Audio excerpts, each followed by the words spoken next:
Hello, in this video I will discuss the differences between impulse and reaction turbine.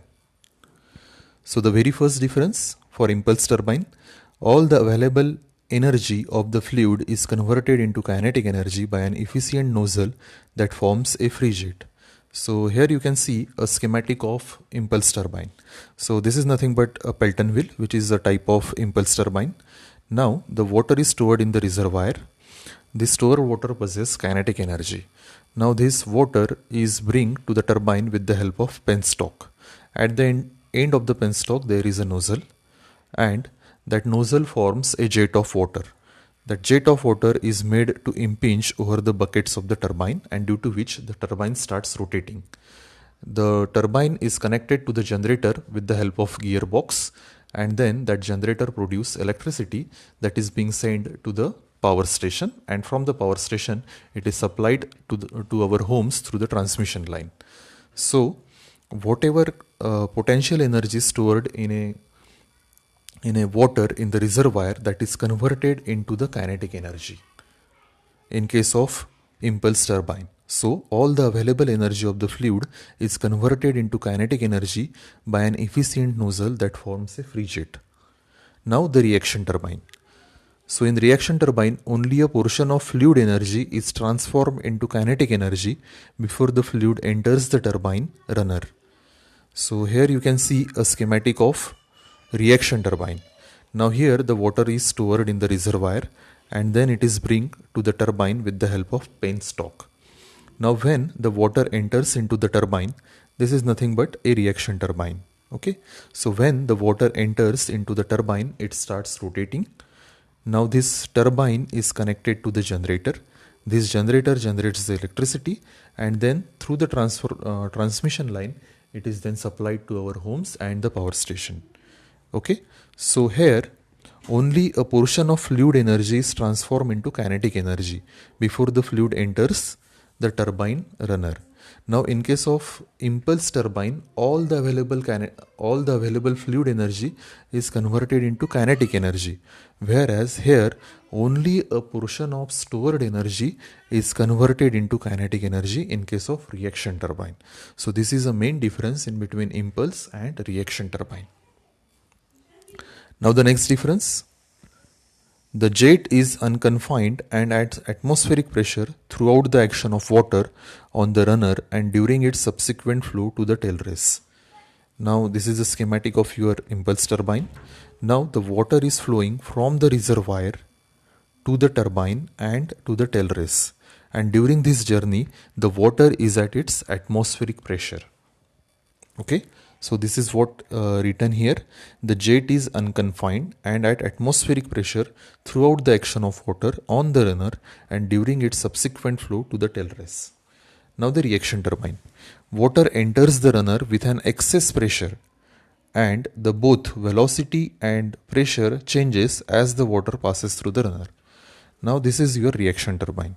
Water enters from this end, and then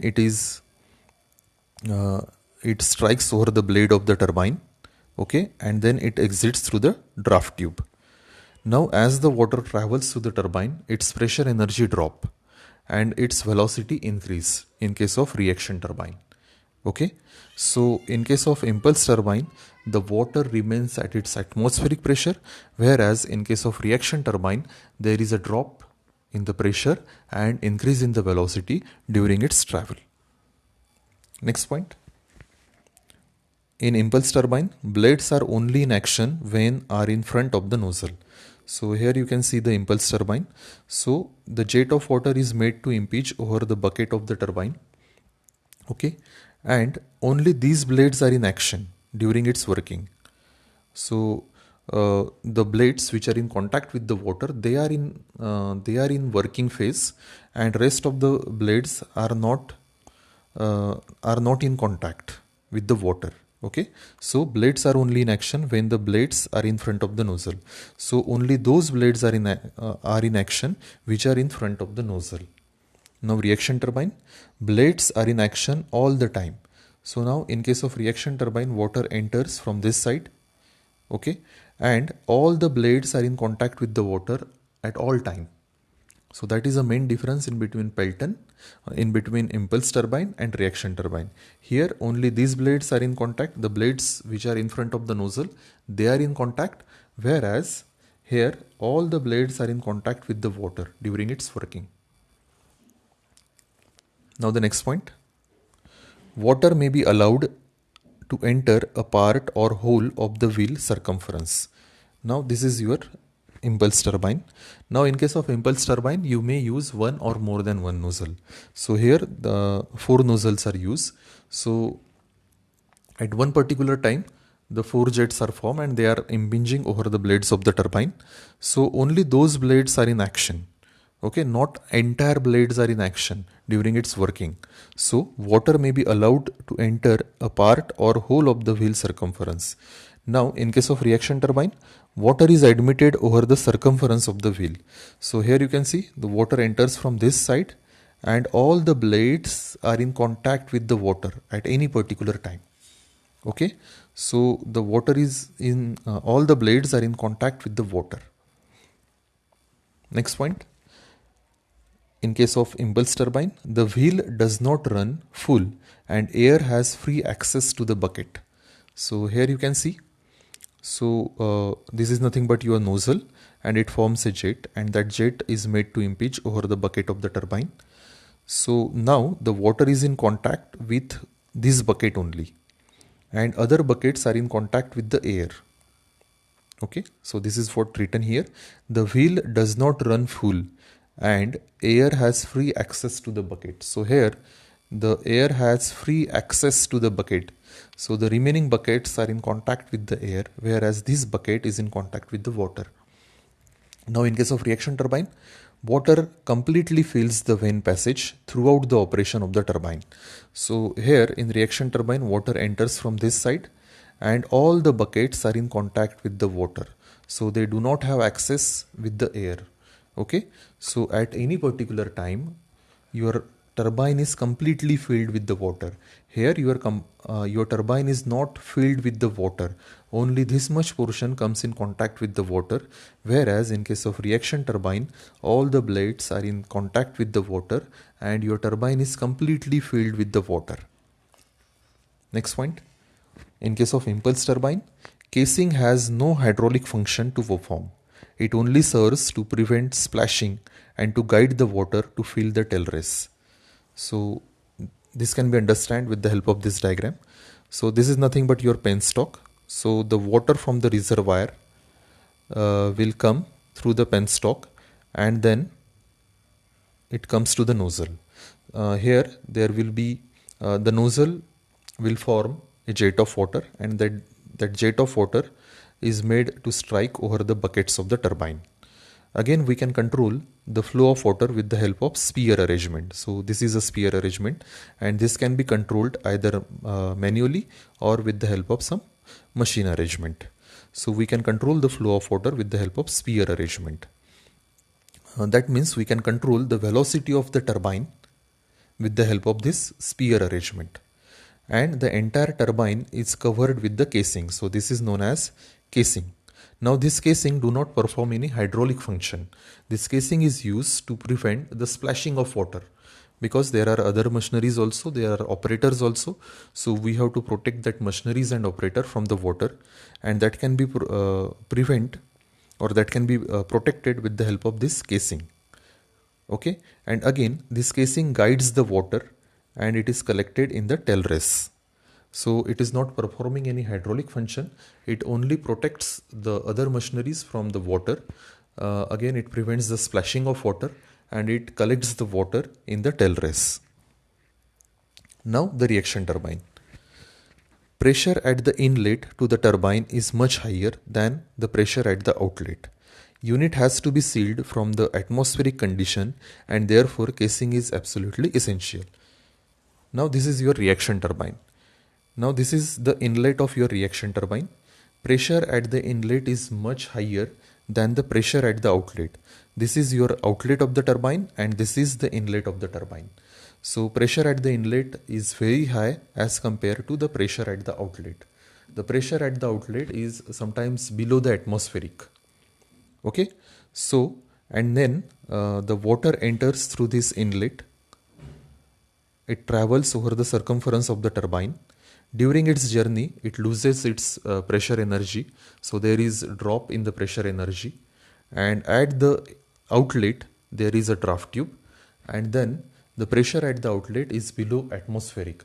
That means here the casing is performing the hydraulic function, okay, because the pressure at the inlet is much higher than the pressure at the outlet, and this can be maintained with the help of this casing. Okay, so the pressure at the inlet to the turbine is much higher than the pressure at the outlet, and this is why we have to seal a complete turbine. Okay, so unit has to be sealed from the atmospheric condition, and therefore casing is absolutely essential, because at the outlet the pressure is below the atmospheric, so we have to seal the complete unit from the atmosphere, and that can be done with the help of this casing. Now this is nothing but the casing of the reaction turbine. So this is your casing of reaction turbine, and the casing sealed your reaction turbine from the atmosphere. Next point, unit is installed above the tail race in case of your impulse turbine. Now here you can see this is your Pelton turbine, and this Pelton turbine is mounted above the tail race. Okay, so the unit is installed above the tail race, because the water is stored in the reservoir, then it is bring to the turbine with the help of penstock, and then it is made to impinge over the bucket of the turbine, and then that water has to be collected, and that is collected in the tail race, and here your turbine is mounted above the tail race. Now the reaction turbine unit is kept entirely submerged in the water below the tail race. Now this is nothing but the tail race for the reaction turbine, and here you can see the turbine is mounted below the tail race. This is your tail race, right? And the turbine is mounted below the tail race. Okay, in case of impulse turbine, the turbine is mounted above the tail race, whereas in case of reaction turbine, the turbine is mounted below the tail race. Next point, in case of impulse turbine, when the water guides over the moving blade, its relative velocity either remains constant or reduces slightly due to the friction. Okay, now the water is made to impinge over the blades of the turbine, right? And during the travel of the water, or when it strikes over the blade of the turbine, its pressure remains constant, because during the journey of the water is at its atmospheric pressure. So pressure remains constant in case of your reaction turbine, in case of your impulse turbine, and at the same time there may be a drop of velocity due to the friction. Okay, so in case of impulse turbine, when the water guides over the moving blade, its velocity either remains constant or it reduces slightly due to the friction, whereas the pressure energy remains constant and it is at atmospheric pressure.